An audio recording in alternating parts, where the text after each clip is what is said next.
which means that in Japan, for the commuter trains, every 2 minutes there will be a train. 2 minutes is off-peak hours and 1.5 minutes during peak hours. What about Malaysia? Every 15 minutes is during peak hours and every half an hour is during off-peak hours. And for today, as a Sunday, every 30 minutes there will be a train. Do you understand? Yeah. As a result of this, As a result of this, Malaysians waste too much time Malaysia wastes too much time waiting for the train. waiting for a train. And then like, while waiting, do you know that if you wait for a long time for the trains will be full of people, and then there's one train come, it will be a massacre. Everybody wants to try to barge into the train. People will get hurt, can't breathe and everything. It's a bad experience. So I have a lot of This bad experience contributes to the reason why that many people avoid taking the commuter. many people avoid taking the commuter, but instead they always took the Rapid KL. Okay, the Rapid KL, a private transportation company. Or Or they just drive. they just drive their own car. They drive their own car. Yeah. Yeah. So I have a lot of suggestions I I would like to share. like to share. Number one, we could actually Number one, we could actually plan better. we could actually plan better. For example, during peak hours where a lot of people want to try to take the trains, why don't put the cargo trains on the track? They will increase traffic, it will delay the train. So why not you just shift the cargo trains during off-peak hours, like during the half an hour intervals, so more people can reach their destination in time. You understand? Yes, I during never- peak hours should only be reserved for commuter trains. Peak during hours? Peak hours. Peak hours? During peak hours, the No, track peak hours should peak only hours be reserved should only be reserved for for commuter trains. It will not disturb the traffic for incoming commuter trains. So, number two. number two, we can increase rolling stock and hire more people. By increasing rolling stock, we could find sponsors. We can try to get more money. Maybe this time, because do you know that currently KTM only has like 25 rolling stocks? What? Just 25 to cover what We gave them a budget of 2.6 billion last year, Yeah. and they bought what? 25? Don't blame me, blame Osman.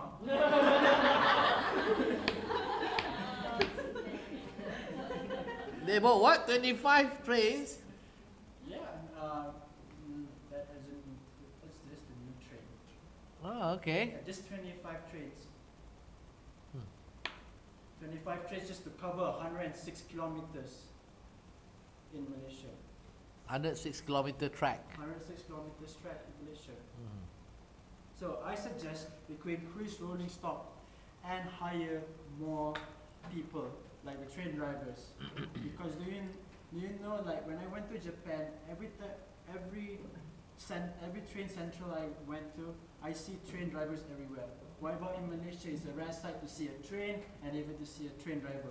So I suggest to hire more people, put advertisements on television, on the newspaper. You want to hire more train conductors, train drivers. I suggest that we buy an additional We buy an additional 20 more electrical multiple units for our commuter service and hire more people for our train service. Hire more people for our train service. Okay. And last but not least, increase infrastructure. What I meant. Come on. Hand gestures. Increase infrastructure. What I meant was upgrade the stations. Now, like, have you seen the Satyajaya station? No, I have not. The Satyajaya station is garbage. Like, it looks like a it's like a, like an India train station. There's nothing there. What? India, This there's is nothing- Malaysia. There's nothing there. You This can is see- Malaysia. You can see grass in the middle of the station. What's that? This is Malaysia. Yeah. There's nothing there. You, the Minister of Transport, what are you doing? Datuk Leong.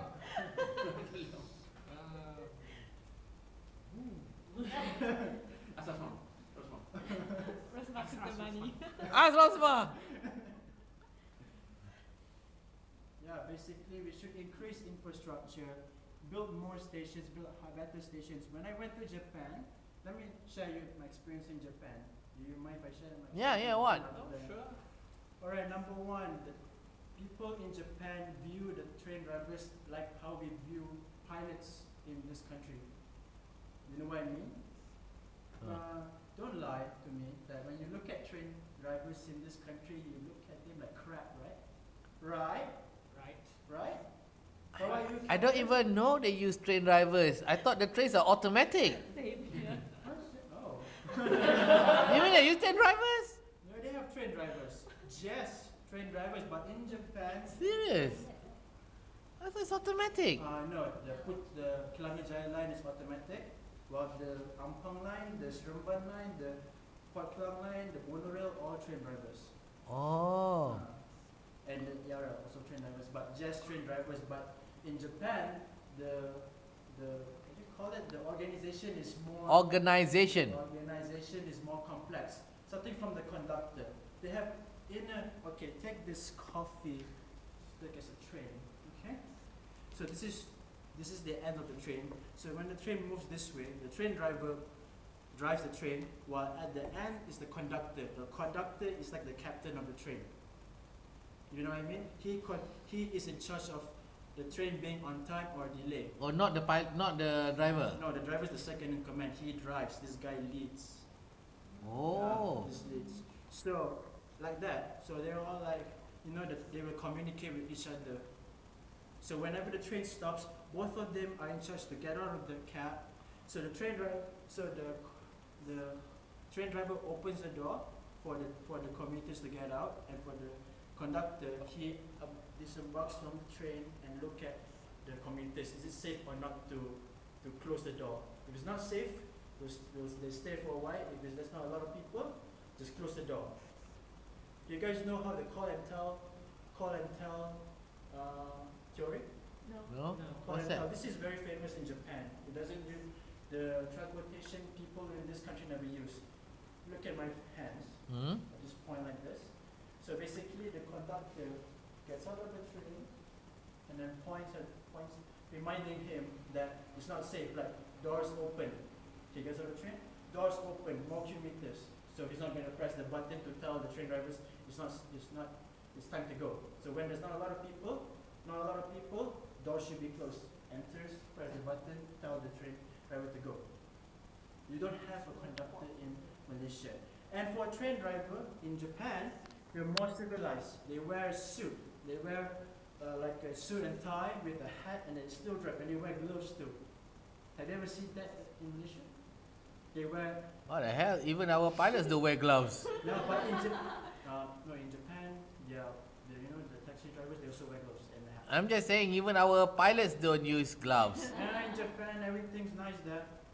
They wear gloves. They look smart with their own uniform. And then when they drive the train, they concentrate. They concentrate on where they're going. You know what I mean? Like when they will just look at the front, don't look anywhere, just like our Malay train drivers. Malay train drivers? Malay train drivers. What about Chinese train drivers, Indian train drivers? I've never seen a Chinese train drivers in this country. I don't know. But based on my experience, I took a train from Titi Wangsa to KL Central when I go back from UMP Pahang. UMP Gambang, sorry. I saw one train driver actually drive the train while playing with his phone. What? Clash of Clans? No, he's actually replying something. Or replying. I thought I was playing Clash of Clans. I saw once. It was like driving and it's like playing. But in Japan it's different. In Japan it's different. He's like driving the train, and then when he sees a signal, he was like the call and tell theory, 60 kilometers per hour, and then he do some settings. 50 kilometers per hour, he just points and points and points and points at what? Points at the symbols outside. For what? Reminding him, because scientifically proven that whenever people does that, it will reduce mistakes 80%. Whoa! Yeah. I should do that for our road drivers also, car drivers. Like whenever. Like, 110. Yeah. That's what they literally did. That's what they literally did for the Japanese. Even when nobody was watching them. They don't even care if people watches them. No, they just drive minding their own business. See a signal, 50 kilometers per hour, brakes off, increase speed. That's what they literally said in Japanese. I don't know how they speak. So when the train stops, they get out from their cabin and look at the passengers. But not in Malaysia. They don't give a damn. They just sit, they just sit at their cab doing nothing. Some of them just lepak, some of them just play their games and on their phone, which I don't allow that. So that's why people view train drivers in Malaysia as hooligans. So that's why nobody even applied to be a train driver here or a conductor. Right? Yeah. And based on I've never heard of any student telling me that their ambition is to be a train driver. Well, when I was a little kid, I wanted to be a train driver. Then? I think designing trains is more fun.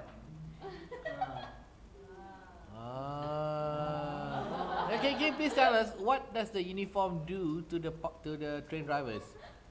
In Japan or In Japan and those places you said. So they wear proper uniform with a necktie, with a jacket, with a cap. So what? to give an impression, to know that the passengers feel safe, that there's some professional dude out there driving the train and they feel safe. Okay, now let me help you with this. Mm-hmm. This is so that the drivers take pride in their work. This shows that the This is so that This is so that the train drivers take pride. take pride of their work. Yes, otherwise they are not proud of their work and therefore Otherwise, they're not proud of their work and therefore they don't deliver good performance. don't deliver good performance. Yes. So, Okay. just to conclude my presentation, we should change whatever we've been doing.